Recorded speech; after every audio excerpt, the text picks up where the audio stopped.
சென்னை புழல் திருமூலநாத சுவாமி கோவிலில் கும்பாபிஷேகம் குறிப்பிட்ட நேரத்தில் இருந்து 1 மணி நேரம் காலதாமதமாக நடைபெற்றதால் பக்தர்கள் வேதனை அடைந்தனர். புழலில் உள்ள அருள்மிகு சொர்ணாம்பிகை உடனுரை திருமூலநாத சுவாமி திருக்கோவிலில் புனரமைப்பு பணிகள் பக்தர்கள் நிதி உதவியுடன் நடைபெற்று வந்தன.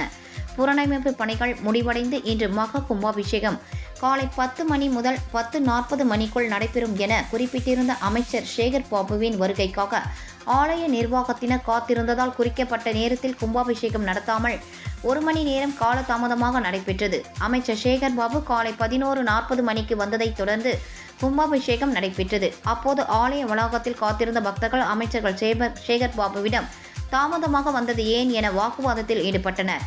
தொடர்ந்து அமைச்சர் சேகர் பாபு காலதாமதமாக வந்ததால் பக்தர்கள் அவதிக்கு உள்ளானதாகவும், இறைவனுக்காக மனிதன் காத்திருக்க வேண்டுமா அல்லது அமைச்சருக்காக இறைவன் காத்திருக்க வேண்டுமா என கேள்வி எழுப்பினார்.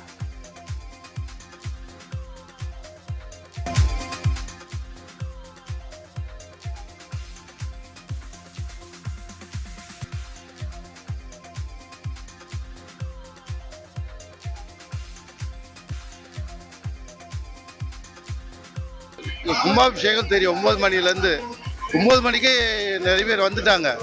சின்ன குழந்தைலேருந்து பெரியவங்க எல்லோரும் வந்துட்டாங்க. அதனால் பார்த்தீங்கன்னா 4 மணி நேரம் லேட்டு. 10:30 மணிக்குள்ளே பண்ண வேண்டியது 12 மணி ஆயிடுச்சு. யாரோ அரசியல்வாதி வராரு சொல்லி நிறுத்தி வச்சுட்டாங்க.